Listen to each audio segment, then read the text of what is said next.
But apart from that, that's the only real time that we've seen those. All the rest is fairly standard mermail. But he's also got some swap frogs and a Ronin Toadin in there as well. If this is how your day starts, do you really regret getting up in time? Are you gonna be like, I should have just slept for like another 30 minutes or something? Yeah, because a lot of Even if I got a game, lot I'll of the skip pro one. players will actually just sleep for the first round to make sure that they've got a one-up on everybody else. It does happen. Right, it did. They don't mind taking the one loss because it's not knocked them out of the top 32. If you can afford it, it can be a good thing. Yeah, I mean, you still, yeah. If you go undefeated day one, I'm just gonna check real quick if we had Kostadin. The face looks kind of familiar. Yeah, do you know what? I think that as well. I recognise the name. I recognise the name Kostadin. Yeah, we had him. He was 39th after round 7 of. I'm just trying to figure out the event.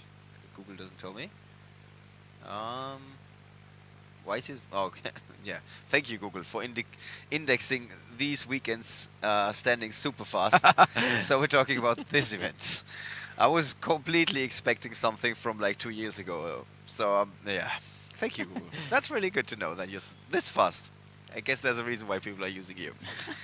All right. Well, this is rough because now Joshua wanted to play his Mermail deck, and suddenly we see Maxi from Kostadin here, and He doesn't look happy. Yeah, No. let's switch to the top camera, please, where you guys can see that as well. Okay. Here we go. Yep. You see the Maxi in the graveyard of Kostadin, and I think the side camera was pretty good in that moment because we did see the facial expression of Joshua, which was basically a facepalm. yeah. What's he gonna got there? Biscale of Mizuchi. Yeah. So that can be used to at least try and stop one of the mass changes at the very least. All right, there's more goodies in Kostadin's starting hand. Yeah. So it just unequips itself if he plays a spell card, but also negates it. I thought I saw. There's no Vengeful monsters. Emptiness, right? He did draw into that. Yeah. Yeah, he's got emptiness, but is that a monster on the far right? It looks like a platinum gold rare. He's got Shadow Mist in there. Oh, okay. There's his hand. Yeah. So his diffusion has been stopped. Good use. Good use Yeah. of the Yeah. Abysscale. Can he now get over the monster? He's actually playing Bottomless Trap Hole, right? I'm not imagining this. I mean, No, we no. saw Shinzo yesterday and everything, but Bottomless is also a thing again. Yeah, and Floodgate Trap Hole as well. It's one of the new ones. He's really, really strong trap card. When your opponent summons monsters, you can just put them all face down, and they stay there forever. As in, they Really? can't flip up. Yeah. Yeah. Yeah. They can be destroyed. They can be Don't destroyed. worry. Yeah. We're good. Actually, yeah, that was a really bold statement. They don't stay there forever. they have to stay face down while they remain on the field. Yeah. I think is the exact terminology. Oh, Utopia, probably lightning. Yep. That's gonna just attack with that. Oh, with damage as well. With damage as well. With extra damage. It's like you order the menu. Can I have that? Can I have with that on extra the damage? side? Yeah. You can have some damage on the side. Alright, so this is a pretty good comeback for Kostadin. Not going first can be crucial. We saw that in the first game, and now in the second game he did go second.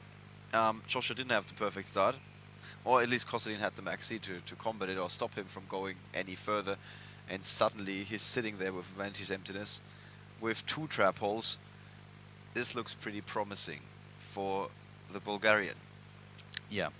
I think Happy's Feather Duster would be quite convenient right now, but that's not going to happen. You sure about that? Yeah. Even Heavy Is Storm. that Even your Heavy Storm. expert opinion? Yeah.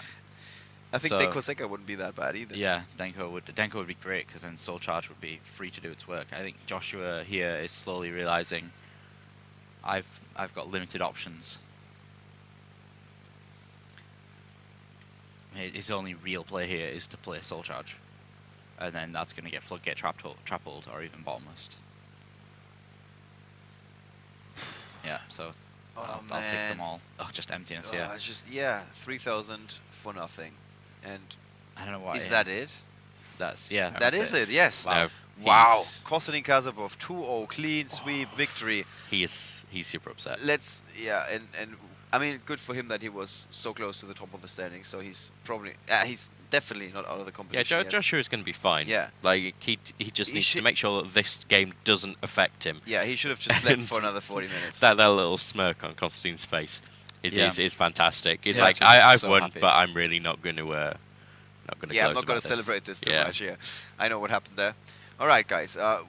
Like we said, we're gonna have a second feature match. The question is, if the second feature match has concluded already or something, maybe Michael can tell us, or somebody can ask Michael to tell us.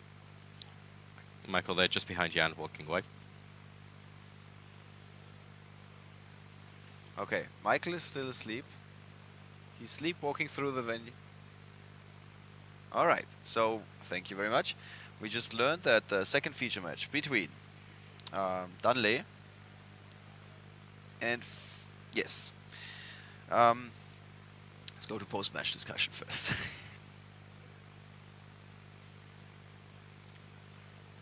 All right, if you just woke up, you missed a did, match. yes. It was an actual match. It was, yeah, It was 3 turns in total.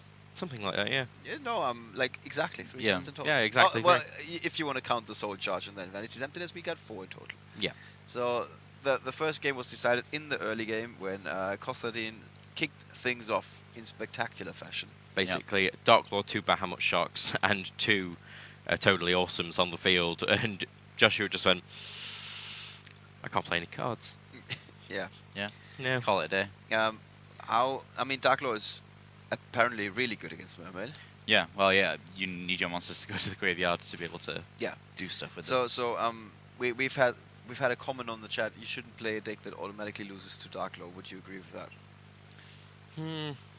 I think this is. I don't necessarily think that's a fair statement. Okay. There's like a lot of decks that don't necessarily auto lose, and Mermail is not one of them that auto lose, because even if you have like just I'm pretty sure he main decked some well, at the very least he side decked board wipes, and I think every single format that we've seen Dark Law being like a card to go to, Right. And everyone's been playing the board wipes in the side deck, and that's all they played. And at the same time, we've heard a couple of players say that the format is all about you pick your poison. It Yeah. depends on what you lose to, if it's anti-spell fragrance or Yeah. Jinzo or in this case Dark Law. Yeah, Apparently. we were talking about this yesterday. How you kind of choose, and I think even Marcello, you choose whether you want to make the top cut or you choose whether you want to win that final match that wins you the YCS championship. And I think Joshua was aiming for that final match, whereas I think Kostadin was probably more aiming for disrupting some people during the Swiss rounds. Right. Okay, our second feature match for this round, that means we're obviously still in round 9 of the tournament, is currently in game 1. Okay, they're currently in game 2. We just received an update there. We got the match between Danley from Germany, who is playing Shiranui, and he's going up against Fotios Papadoliakos from Greece, playing Burning Abyss. What do we expect this to be like? I don't think these guys want to be paired against each other. No, it's quite a strange matchup actually. Yeah, I think but Burning Abyss is one of those ones where it's kind of consistent versus almost anything. Anyway, yeah. Do we have the deck list? We of do have the 2 Burning players? Abyss deck list. It's probably the less exciting one. But we don't have the crazy zombie synchro deck. Yeah. Crazy zombie synchro man deck. Tell us all about the crazy zombie synchro man deck. Do you want to say that once more? No. Yeah, I mean, I kind of every tournament that I've been to in the past few months, we've seen just one person playing it, and that one person's been like, yeah, it's really good, and then they get to the top cut and they're still like, yeah, it's really good, just no one's listening to me. That's kind of what happened. It happened at our LLDS stage 2 in the UK as well. Yeah, it's kind of like, plucking words out the air there, kind of like Dark Synchro.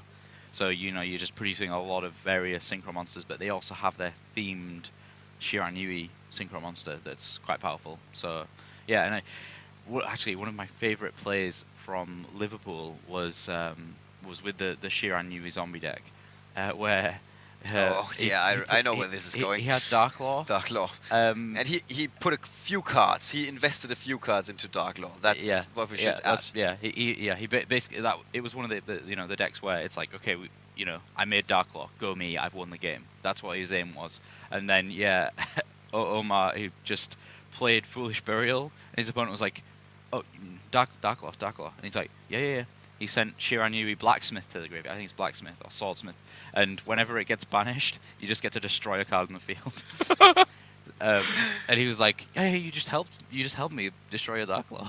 It was pretty amazing. priceless seeing the face of the player. It was, yeah. He just read the book. Honestly, he put in some effort Yeah. to put together Dark Law, and he's like, this card is gonna win me the game. I invested like 2 or 3 cards into this. Yeah. This is gonna pay out, and then the opponent is nope, Foolish. it's not. And Foolish. then he went off. He like summoned Solitaire and got Unizombie and went crazy. It was just like, what? Where did Dark Law go? yeah. Just let me show you how foolish your attempt Yeah. was to try and win this game. Yeah. Right, guys, we can maybe bring up the pairings for this round where we can go over a few more matchups that we have there. This is the second feature match that is underway at the moment, and if they end up in between games, we will show you the third game between Dunley and Fotios Papadoliakos. Then we also got Lucas Prince versus Ali Favas, Metal Foes versus ABC. This is one of the matchups we see a lot.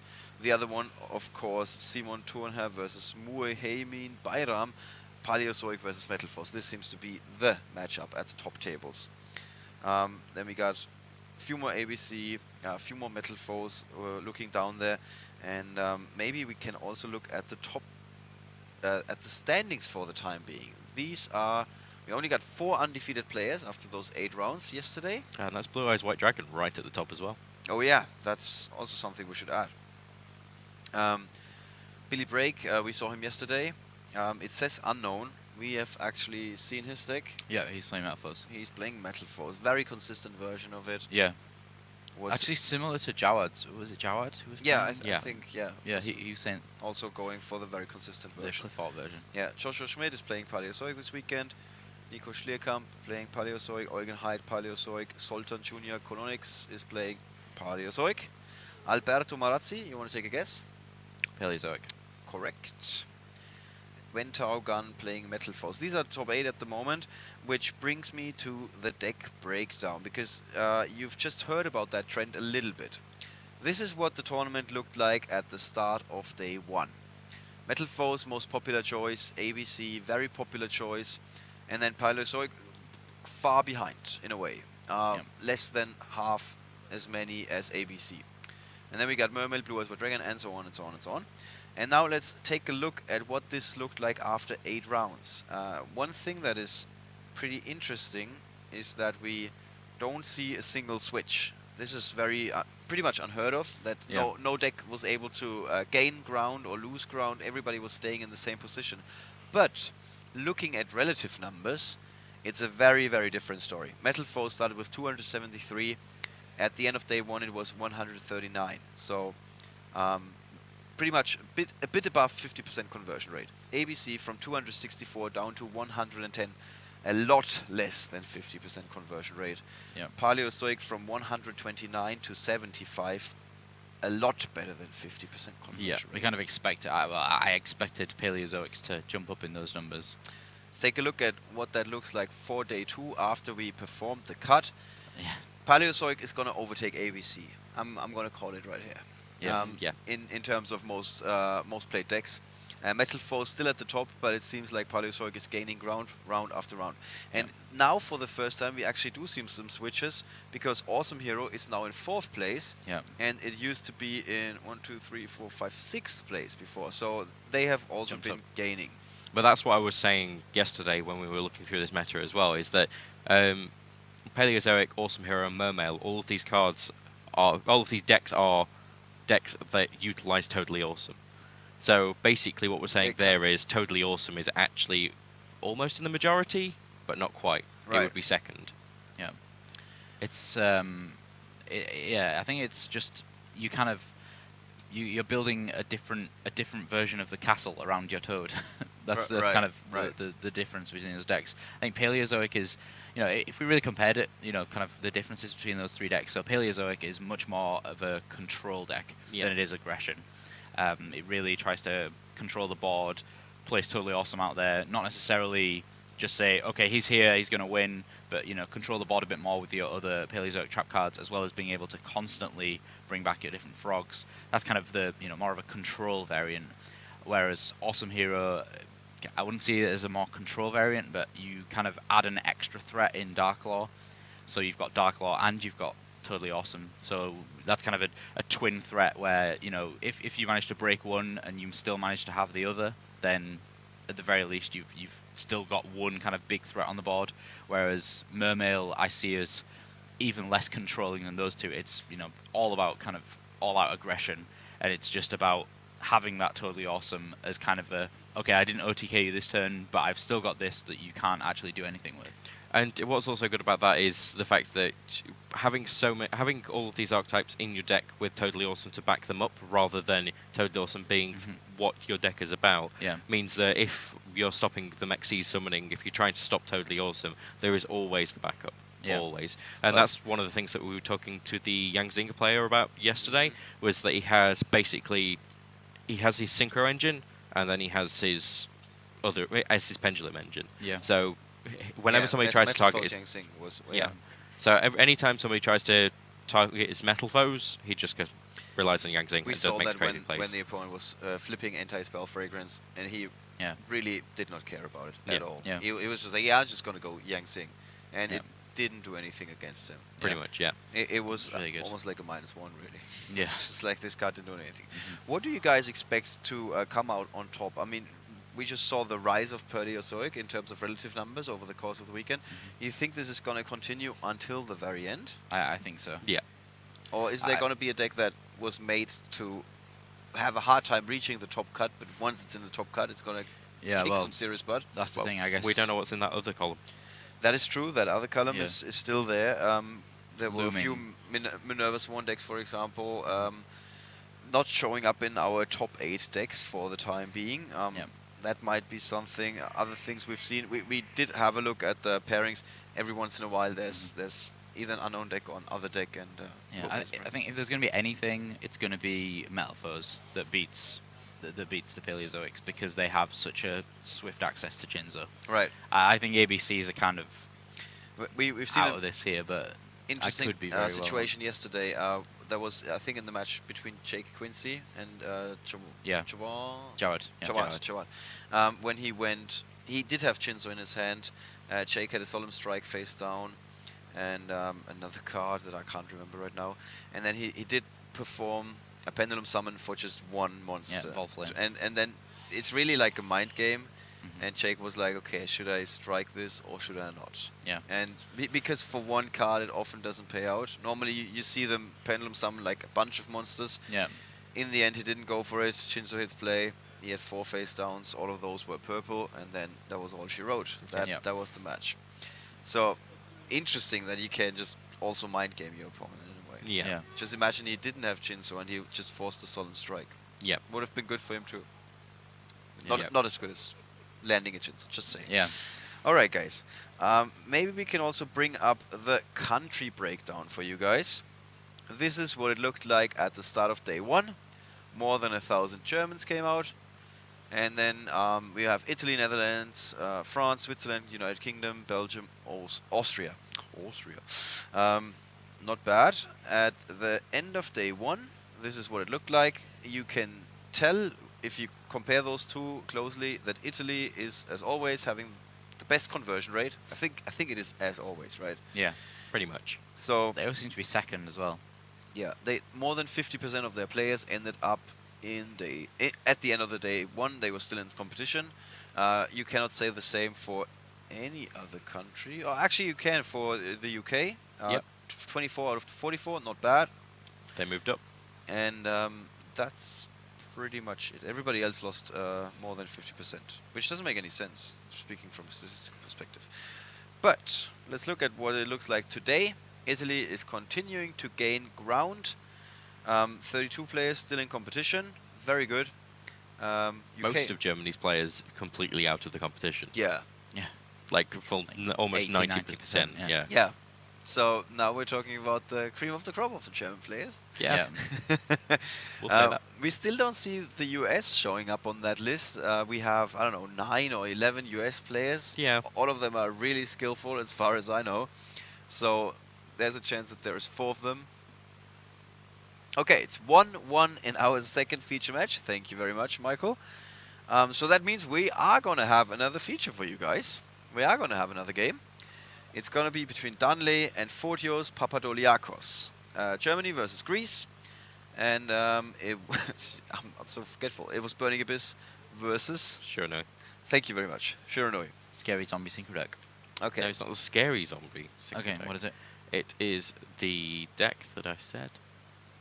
The zombie. Awesome. Apocalypse. Zombie pot what? Sorry. I can't remember. It was earlier. It may be if this Burning Abyss deck manages to get some stuff going.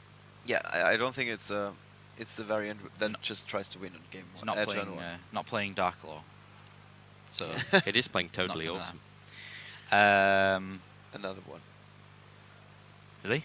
Where? It is. It's right there. Oh yeah, that's just for winter cherries though. He's not going to summon it at any point. Yeah. I don't think it's possible for him to summon it. It's not. That would be really unfair if Burning Abyss could summon. Yeah. Yeah. It's not like it needs another floater. Just to put that out there. No, no, it really doesn't. It doesn't need anything more. Why has he got Michael? Is he playing? Yeah, he's playing Rubik. That's nice. So he's actually playing Fairy Tale Snow as well. That's not something that we really have You see seen in from Burning Burning Abyss, Abyss. yeah. Yeah. So it's not that he's going to be playing with his main deck, of course, or just his main deck. He's also going to be siding Yeah. prior to this game. Yeah. So we've had that yesterday when we switched to Yeah. a different game, and at some point we were like, "Who is playing that?" In Who is the main decking Magical what was- Spring? Magical Spring, yeah. And we Yeah. were like, "Who's main decking that?" Of course he didn't because he sided it in. What cards are going to be in his main deck for the last game? So he's playing against Shiranui. So Vanity's Fiend. Again, it all depends on whether Yeah, he's yeah, going first sure. or second. So Vanity's Fiend is good if he's going first because he can just go Burning Abyss monster, Vanity's Fiend. Hopefully, I've won the game. We've seen that. Yeah, that has happened. He's playing enemy controller. That's really interesting. Yeah. That's potential to do well. It's just a good interruption card, taking away one of your opponent's monsters. Sometimes just putting it in the graveyard is worse than just saying, okay, I'm gonna just give me this. Just give me this for a while. For and a little while. You carry on doing what you're doing, and yeah, sometimes that helps because they're like, but I needed that monster. That was my monster. That was my monster. Why? It's just unfair. Yeah, You can't have it. I guess with the Burning Abyss, though, most of the time they're gonna just you're gonna enemy control them, and then just gonna blow up because you have another monster on board. Right. That's most likely what will happen. We can see that these guys are busy shuffling right now. Yeah, that's some So- pretty dark sleeves. That's Wow, got to be those the are Burning really dark sleeves. That's got to be the Burning Abyss deck. All right, guys. Let's head over to the feature match table where these two are ready for the third and deciding game.